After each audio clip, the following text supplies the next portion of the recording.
Shar Timers, how you doing? Shar is for Sharice. Time is for talk, inspire, motivate, and encourage or empower you. Yes, you. We got a couple of things to discuss today.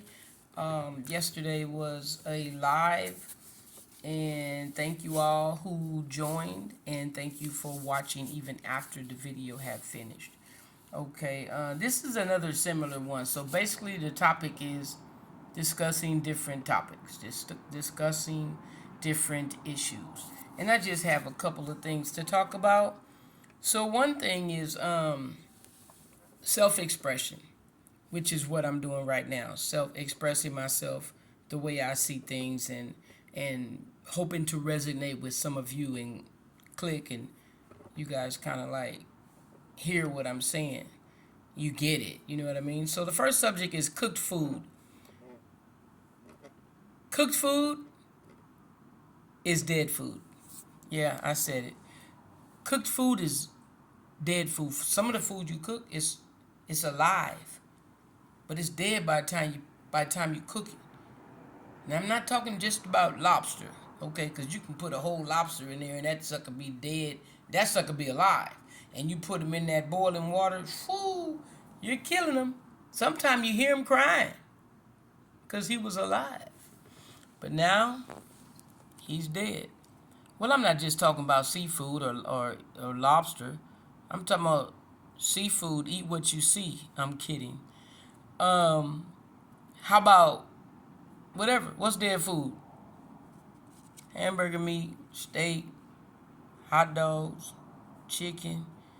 It was alive, or that thing or that animal was alive, but then you go and cook it, and of course you cooked it. It was dead before you bought it. Now you're twice cooking it, like twice baked potatoes. Ooh, what you say that for? You know they like them things. Yeah, everybody like to. Most folk like twice baked potatoes. Okay, I'm really not talking about that though. I'm talking about food. Cooked food is dead food. What are we putting in our bodies? Dead food. I've been doing it all my life. We've been doing it all our life. Some of us, some of y'all might out there might have changed or be on that journey of change. I myself am on that journey of change as well. It is time to reverse the curse, folk. We could stop it. It could stop right now with our lineage, our family, our generation. It is a generational curse because we thought it was the thing to do. But our BS, which is our old belief systems, they got to go.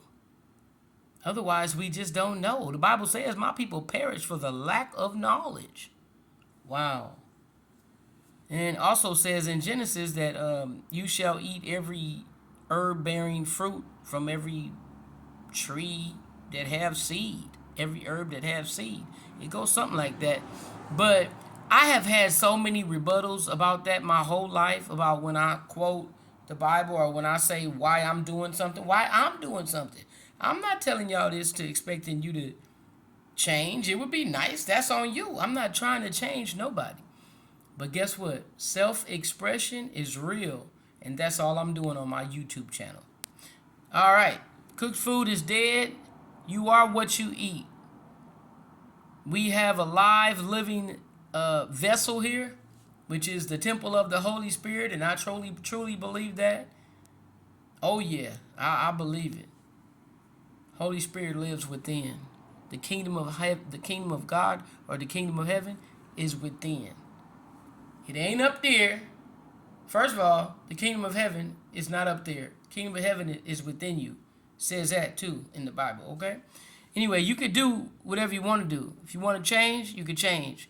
According to Philippians 4:13 says it. I can do all things through Christ who strengthens me. He give you the strength to put that hamburger down, them french fries down, them greasy french fries that's going to give you some heart attack one Monday morning when you don't feel like going to work. I'm saying. Self-expression. Cooked food is dead. Next one is find something to die for. Then that's when you start living. When you find something that you got to do, like you got to breathe, like you wake up every day and you have to do that thing. What is that thing? That's your purpose. That's your calling. Is it continuously calling you? Whatever's calling you,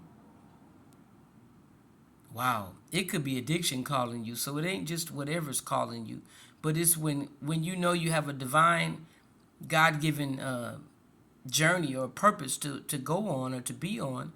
You know, you get in alignment with the Lord, with the Holy Spirit within you, and that's the thing that you're supposed to be doing, and only you know that thing that you're supposed to be doing. Okay.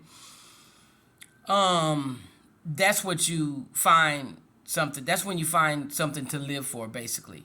But you be willing to die for it as well. Like Martin Luther King, he found something he was supposed to do. I know God had spoke to him. Don't nobody be knowing what God tell you on an individual basis. So that's why you build your own alignment and your own divine relationship with the Holy Spirit that lives within you. Okay. So anyway, you find something to die for, then that's when you really start living.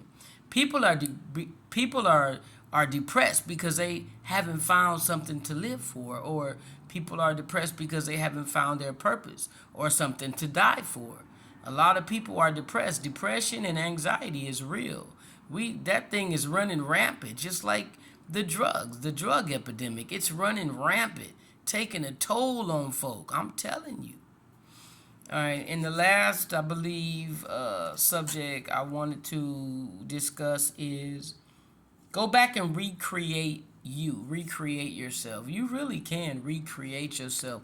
The most important thing, step number one, is to get in alignment. Going to church every Sunday, I want to say it means absolutely nothing if you don't apply it when you leave church. If you a whole nother person, I could understand you trying to change and you go to church, but 10, 20 years down the line, 30 years, and you still going to church just on Sunday, and you ain't getting it, you're not applying it, you're not going home reading the word. You might open the word. You might, first of all, you don't take the Bible with you no more. We getting religious. Some folk don't take the Bible with them no more. So what? I'm not judging. Everybody's using the phone. Everybody got a Bible app on their phone, so nothing wrong with that. But what I'm saying is, we have to get back. We have to get back to the basics. Back to your first love. Back to when you fell in love with the Lord. When you fell in love with Jesus. Well, now it's time to fall in love with yourself, because that's where he's at. He up in there. He up in there in your heart, up in your mind, your head. He helps you when you close your eyes and imagine. That's when you create stuff. Okay? The spirit that created us, that created worlds and universes, okay, lives in you. Yeah, lives inside of you. So that's the one who will give you the vision and call you to do certain things. All right, so go back and recreate yourself. What is the truest, most highest vision that you can see yourself being? You can see yourself as. What do you see yourself as being or becoming? The Bible says, be still and know that I am God. That's exactly what it means. Be still. They call that meditation. Meditate on your bed day and night in my word. Stay in my word. That's the word for today, y'all. This video is less than 10 minutes, and that's cool. Hope I held your attention for 10 minutes. So yeah, go back and create. And how do you do that? I can't leave without telling you. Close your eyes and think like, what do you want? You just be quiet and be still. And you be surprised. You start visioning and imagining how you want to live, how you want to be, what you want to eat. What do you want to do for a cause, a good cause, to help people? That's what it's about. That's what we're here for. So on that note, thank you for tuning in. I'm Shard Time One, and you are a Shard Timer if you are subscribed to my channel. So please, if you're not, hit that subscribe button and tune in. Stay tuned. Bye, y'all.